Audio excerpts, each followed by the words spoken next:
Malaysia menduduki antara ranking yang tertinggi di dunia. Kes kemalangan maut meningkat setiap hari, sedangkan bilangan penduduk Malaysia hanya 32 juta sahaja. Dan berapakah jumlah kenderaan di jalan raya? Kenapakah kes kemalangan maut meningkat setiap hari? Mengantuk dikatakan antara punca kes kemalangan maut di Malaysia. Para pemandu yang mengantuk perlu tidur seketika untuk mendapatkan tenaga untuk meneruskan perjalanan. Hari ini kita akan belajar Bahasa Melayu Tahun 5, tajuknya Tidur Sejenak.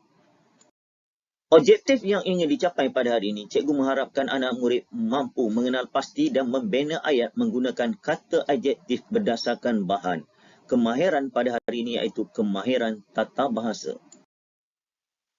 Mari kita fahami maklumat yang terdapat dalam buku teks tahun 5, tajuknya Tidur Sejenak. Encik Farid dalam perjalanan membawa keluarganya bercuti ke Perlis. Maklumat ataupun isi penting yang diberi, pada pukul 6 pagi, perkataan yang diberi ialah gembira. Seterusnya, bertolak.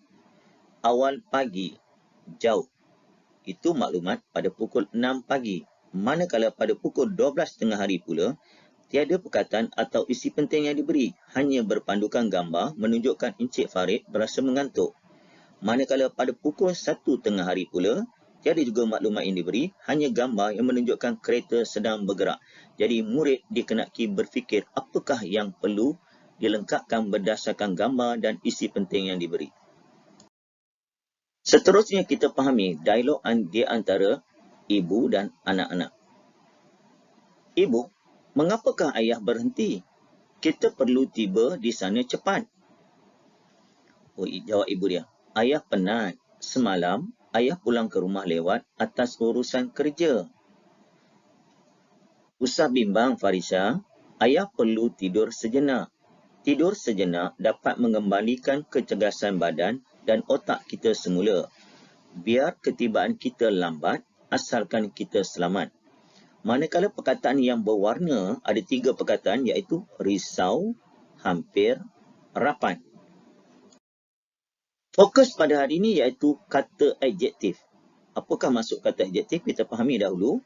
Kata adjektif digunakan untuk menerangkan sifat atau keadaan bagi sesuatu kata nama atau frasa nama. Kata adjektif juga dikenali sebagai kata sifat. Antara pecahan kata adjektif, antaranya kata adjektif keadaan, kata adjektif warna, kata adjektif ukuran, kata adjektif bentuk, kata adjektif waktu, kata adjektif jarak, kata adjektif cara, kata adjektif perasaan dan kata adjektif panca indera. Ini adalah pecahan bagi kata adjektif. Sebelum kita menjawab latihan, kamu dah fahami kata adjektif, cikgu berikan sedikit contoh supaya kamu lebih faham. Contoh ayat bunyi begini. Ayat yang pertama, saya cintakan kamu. Ayat yang kedua, saya cinta akan kamu. Antara dua ayat ni, yang mana bagi kamu yang anggap ayat tersebut betul? Cuba fikirkan sejenak. Untuk fahami tentang kata adjektif yang seperti yang cikgu terangkan tadi, kita fahami ayat ini dulu. Ayat yang biasa kita sebut, ini kadang-kadang kita dengar, kita ikut saja tanpa kita pelajari. Okay, contoh ayat pertama. Saya cintakan kamu. Ini biasa kamu dengar kan? Mungkin rakan-rakan kamu pun ada. Yang lelaki sebut pada perempuan atau perempuan sebut pada lelaki, saya cintakan kamu. Sebenarnya ayat tersebut salah. Kenapa salah? Sebab saya cintakan kamu. Cinta itu adalah kata adjektif. Dia tak boleh bertemu dengan kan. Kan itu adalah imbuhan. Sepatut ayatnya, saya cinta akan kamu. Yang sepatutnya, saya cinta akan kamu. Apabila ada perasaan cinta, dia akan guna akan kamu. Sebab cinta adalah kata adjektif, dia tidak boleh bertemu dengan imbuhan kan. Saya cinta akan kamu. Ataupun contoh, saya rindu akan nenek di kampung. Saya sayang akan atuk.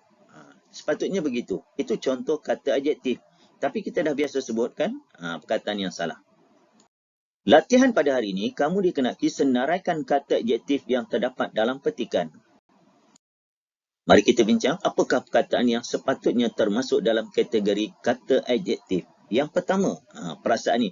gembira, awal, risau, rapat, lama, bimbang, penat, hampir, kasih, dekat, sejenak dan cergas.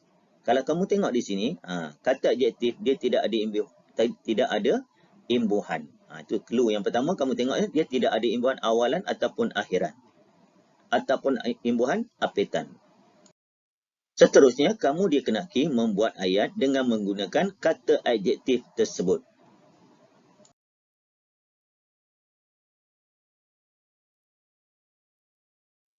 Contoh, ayat pertama perkataannya gembira. Kita boleh buat ayat contoh, ini sebagai contoh saja. Farisha sekeluarga gembira kerana dapat bercuti bersama-sama. Siapa tak suka? Dapat bercuti, gembira. Walaupun dalam keadaan SOP kita ikut, tapi bercuti tetap bercuti. Itu gembira. Yang kedua, awal. Perkataannya awal. Mereka bertolak awal pagi kerana perjalanan mereka sangat jauh. Perlis, negeri yang paling utara, bertolak awal pagi. Pukul 6 tadi dalam maklumat dibagi. Nombor 3, katanya apa? Lama. Jam menunjukkan pukul 12 tengah hari. Perjalanan ke sana terlalu lama. Pukul 6 bergerak, pukul 12 tak sampai lagi. Lama. Nombor 4, perkataannya bimbang. Encik Farid berasa mengantuk. Ibu bimbang melihat keadaan ayah. Jadi kalau kamu lihat ayah mengantuk 3-4 kali menguap dan sebagainya, kalau RNR ada dalam perjalanan, berhenti seketika. Perkataan kelima iaitu kasih. Kasih sayang ni, kasih. Encik Farid mengambil keputusan berhenti rehat di hentian rehat. Tindakan ini sebagai kasih beliau akan keselamatan keluarga. Jadi ayah ni lebih pentingkan keselamatan keluarga, biar lambat tak apa, yang penting keselamatan keluarga terjamin. Dan yang keenam, katanya dekat. Encik Farid meletakkan kereta dekat dengan tempat rehat dan rawat. Ada tempat yang dikhaskan untuk berehat seketika. Bukan di tepi jalan sesuka hati, berbahaya. Dan yang ketujuh, katanya rapat.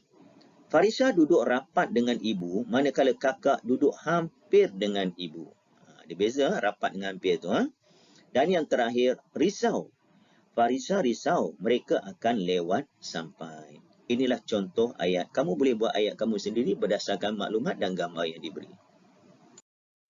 Sebagai rumusan dan penutup berdasarkan tajuk yang kita pelajari pada hari ini, iaitu tidur sejenak. Jadi sebelum memulakan perjalanan, terutama perjalanan jarak jauh, terutamanya bagi ayah yang memandu kereta ataupun ibu, biarkan mereka berehat seketika sebelum memulakan perjalanan. Kalau perjalanan tu jalan jauh, jam dan sebagainya, rehat seketika agar perjalanan kita lancar dan sampai ke destinasi. Biar lambat asalkan selamat. Jumpa lagi bersama Cikgu Zul. Assalamualaikum, selamat sejahtera. Bye.